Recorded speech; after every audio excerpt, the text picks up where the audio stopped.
Pour débuter cette vidéo, je vais commencer avec deux extensions et je vais vous donner en bonus. Ce sont deux extensions qui nous permettent d'afficher des fonds de carte. Allez, il s'agit de l'extension Quick Map Services et de l'extension ACMZIS. Pour installer les extensions, on va sur le menu Extensions, installer, gérer les extensions, mais d'abord il faudra activer sa connexion Internet. On voit donc qu'on a toutes les extensions se comptent en milliers, 1083 extensions.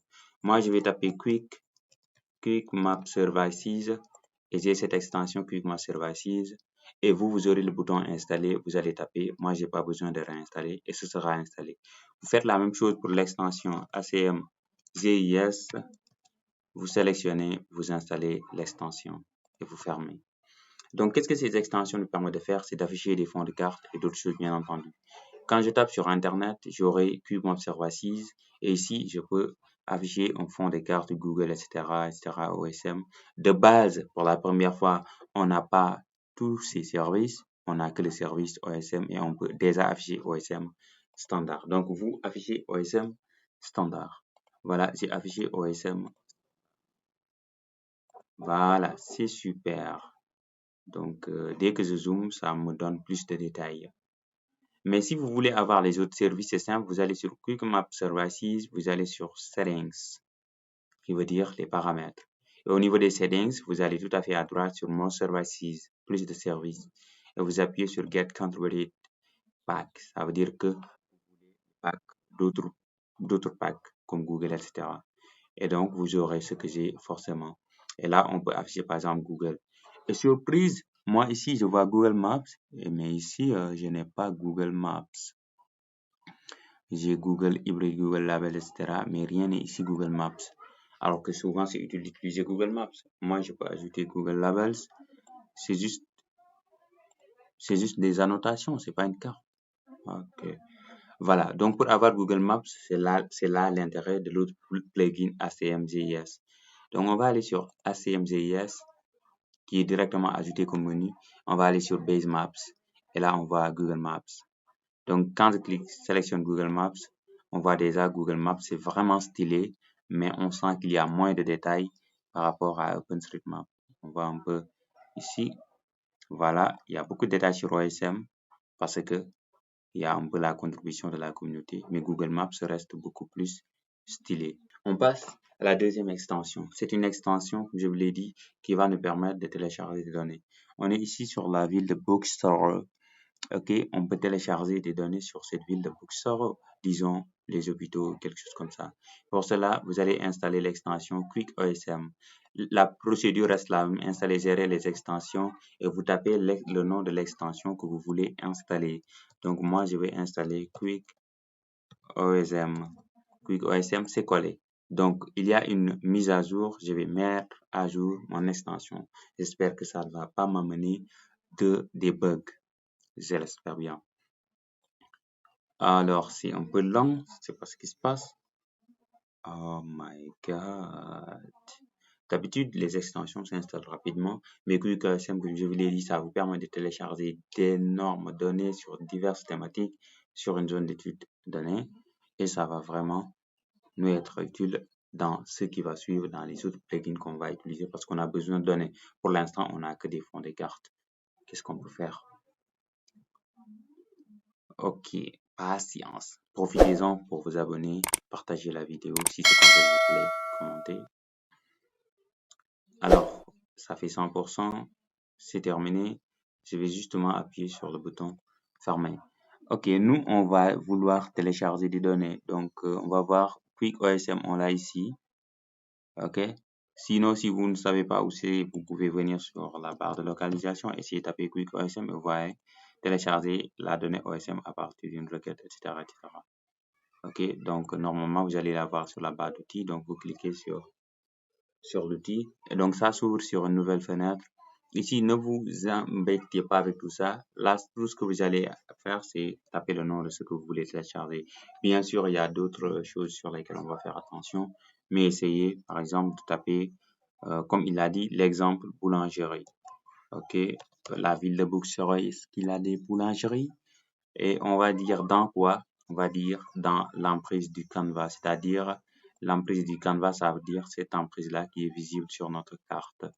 Et on va directement appuyer sur exécuter ou bien on va aller sur avancer pour dire non, on veut des boulangeries mais au format point. Donc on décoche ligne, multipolygone. On laisse les relations, les nœuds et les chemins intacts. On va appuyer sur exécuter la requête et la requête s'exécute. Ok, on a les bakeries. Voilà, donc il nous a téléchargé un polygone, mais nous on a et on voit ici notre couche de points. Ce n'est vraiment pas mal, il n'y en a pas beaucoup, il y en a 3, non. Ok, il y a 3 boulangeries, c'est pas vraiment stylé. Ok, je pense qu'il y a beaucoup de mosquées aussi. Il y a beaucoup de mosquées, donc on va télécharger autre chose. Les boutiques. Boutique. Oh my god, voilà, parce qu'il y a beaucoup de choses qui sont considérées comme boutiques, donc ça nous donne donc shop boutique. Même les boulangeries, c'est des boutiques en fait. Ok, donc on va télécharger tout ça dans l'emprise du Canva. Yes, yes, il n'y a pas de souci. Exécuter. Ça peut prendre peut-être un petit peu du temps. Ok. Ah ouais, c'est extraordinaire. Ah, voilà, donc c'est ça que je voulais en quelque sorte. Donc je vais prendre ça et ça, je vais supprimer avec mes points. Voilà, sur l'emprise du Canva. Donc oui, OSM, c'est vraiment fantastique. Ça peut nous permettre de télécharger des routes, etc. Toutes les données que nous n'avons pas, on peut directement écrire route. Et donc les barrières de vente, les rues, etc. Donc highway, oui, voilà. Ou bien on peut venir directement ici, on va mettre la clé. Je vais dire highway pour les routes. Et parmi les highways, je peux directement choisir les primaires, les routes primaires, primary.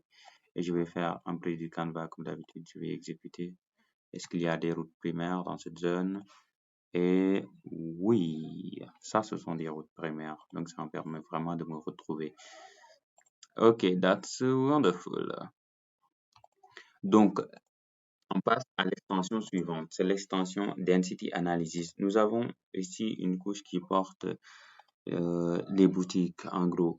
Donc, on va voir comment les boutiques se répartissent en termes de densité de population dans cette zone. On peut par exemple de base aller faire une carte en chaleur. C'est vraiment simple à faire. Mais il y a une extension aussi qui va nous permettre d'avoir quelque chose de vraiment pas mal. Ok, donc là c'est pas mal. C'est pas mal d'avoir une carte en chaleur. C'est pas mal d'avoir une carte en chaleur. Oh my god. J'avais fait une vidéo sur les blending modes. Cette vidéo n'a pas fait beaucoup de vues, c'est dommage. Mais c'est une vidéo assez intéressante qui vous aide à vous retrouver parmi les modes dans l'utilisation des modes de fusion. Ok, mais nous, on va utiliser ce qu'on appelle une extension qui s'appelle Density Analysis. Donc, l'extension Density Analysis, donc, extension installer des extensions et on a l'ensemble des outils de density analysis. Là, ce qui nous intéresse pour l'interprétation, c'est cet outil-là, Style Density Map. Donc, on clique dessus. Donc, ça nous prend la couche de points qu'on veut, les boutiques. Et on va bien entendu prendre l'étendue du canevas des cartes. OK. Utiliser l'emprise du canevas des cartes. On pouvait directement cliquer ici. Ok, type de grille, vous voyez, on peut avoir hexagone, diamond, c'est-à-dire un carré qui est inversé et on peut avoir des rectangles. On peut voir avec les hexagones ce que ça va donner. Ici, on va avoir les unités, comment dirais-je, la taille en fait, la largeur, width et la hauteur. 1 km si on veut, donc 1 km sur 1 km, j'espère que ça va le faire. Si on n'est pas sûr, on peut utiliser l'outil de mesure ici. Donc je mesure ici, ça fait presque 1 km. 1 km sur 1 km, donc je pense même que ça c'est un peu trop. Donc je vais mettre 500.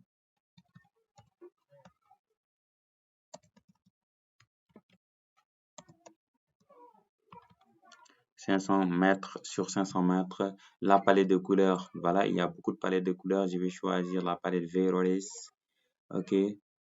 Ok. Ou bien Red, Yellow, Green. Je pense que c'est une bonne couleur. Red, Green, Yellow, Red, Yellow, Red, Yellow, Green.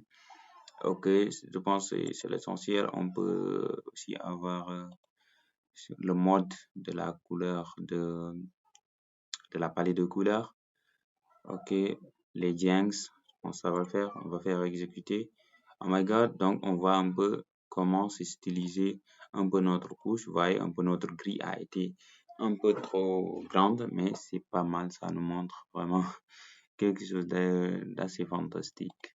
Voilà sur un peu la répartition des bakers. On voit ici en rouge, ce sont les zones où la densité est moins élevée et en vert, ce sont les zones qui sont plus denses. Passe à l'extension suivante qui sera roulement de tambour. L'extension Open Topographie. Oui, on a vu comment télécharger des données vectorielles avec QuickOSM et comment on peut télécharger des modèles numériques de terrain, par exemple. Là, on peut utiliser l'extension Open Topographie. Donc, on va aller extension, installer, gérer les extensions et on va taper Open Topographie. Moi, je l'avais déjà installé. Ok. Donc, ce qu'il faut savoir, c'est que avec Open Topography, vous devez nécessairement aller au niveau du site Open Topography, Open Topographie, et vous devez avoir une clé d'API. J'avais fait déjà un tutoriel ça, vous pouvez aller le suivre.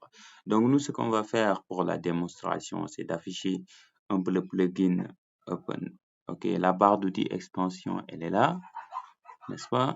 Non, c'est pas ça. Voilà, la barre d'outils extension, elle est là. Et moi, j'ai l'extension Open Topography. Donc, ce que je vais faire, c'est que je choisis mon provider.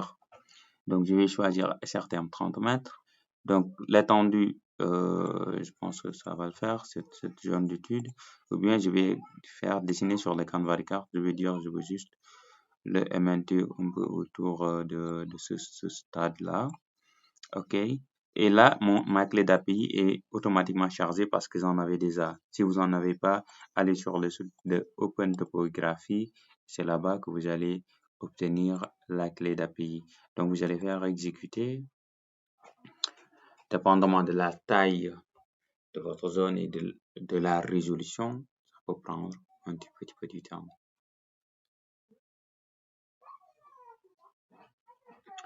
Encore profitez-en pour vous abonner tous. Oh, super.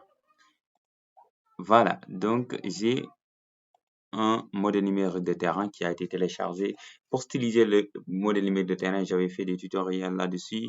Là, ce qu'on peut faire, c'est d'abord l'exporter dans le bon système de projection de la zone.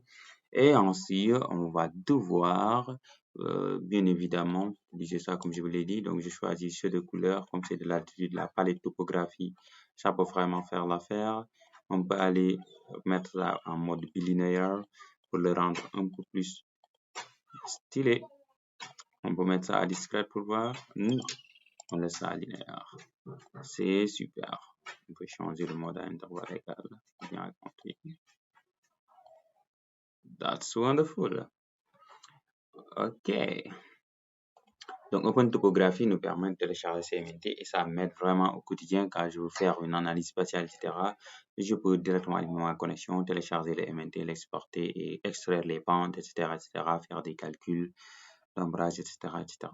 Cinquième extension, donc c'est l'extension Activate du Activate Labels. De base, vous allez dire non, ça sert à rien, mais c'est une extension que j'adore. Pour vous montrer ça, voilà, je vais quitter simplement ce projet, je vais ouvrir un projet récent. Je vais voir avec ça.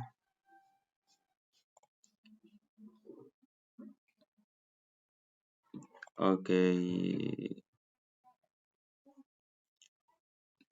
Oh, excusez-moi, ça prend du temps là. Voilà. Donc, je vais voir. Après, on verra aussi pour une autre extension.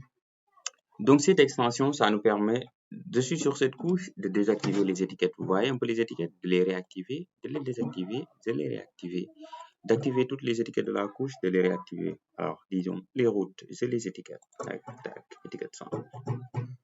Voilà, j'ai étiqueté les routes. On voit bien les noms des routes je peux désactiver toutes les étiquettes de la couche, je peux les réactiver. Donc, c'est une extension vraiment pratique. L'extension qui suit, sixième extension, est l'extension Semi-Automatic Classification Plugin. Ouais, c'est la fameuse extension SCP qui nous permet directement de faire de la télédétection avec QGIS. Bon, c'est une extension un peu sous-cotée parce que voilà, on se dit, ouais, QGIS peut faire de la télédétection, donc on se limite directement à la classification. C'est un peu surprenant, vu que de base, ce n'est pas un logiciel de télédétection, mais SCP est vraiment puissant. Donc, une fois installé, on peut aller sur SCP, on va voir. Là, on peut ajouter les jeux de bande, réactualiser à chaque fois, ajouter les jeux de bande. On a les outils basiques comme les calculs sur les listes de bandes, l'export des signatures, l'import des signatures, même dans des bibliothèques qui sont externes, comme importer une bibliothèque de l'USDS sur des domaines donnés, voilà, etc. Ainsi que le téléchargement du produit qui est directement intégré, le pré-traitement, le traitement, c'est-à-dire la classification, le clustering, ainsi que le post-traitement, à savoir la matrice de précision, etc., le rapport de classification, j'en passe. Ainsi et surtout les calculs de bande, c'est-à-dire on peut rapidement calculer des indices de végétation, des indices d'eau, la salinité, les indices de salinité de l'eau, etc., etc. Et donc c'est vraiment quelque chose d'assez fantastique qui peut vraiment nous être utile avec QGIS. On passe à l'extension suivante qui est simplement QGIS to 3JS. Ouais, vous vous en doutiez ou non? C'est l'extension qui nous permet vraiment de gérer la 3D dans QGIS. Bien évidemment, la vue 3D classique de QGIS est vraiment sous-cotée, elle est vraiment intéressante, mais l'extension QGIS to 3JS qui est là est vraiment formidable. Et j'avais fait récemment un tutoriel, une formation assez longue sur la 3D sur QGIS en utilisant cette extension QGIS to 3DS qui nous permet de faire des choses vraiment fantastiques. Ok, j'ai modélisé tout ça en 3D. Voilà, et la fin de ce tutoriel. QGIS crash. Souvent là, le problème avec la 3D. Je pense que cette vidéo vous a plu et que ça vous a vraiment aidé.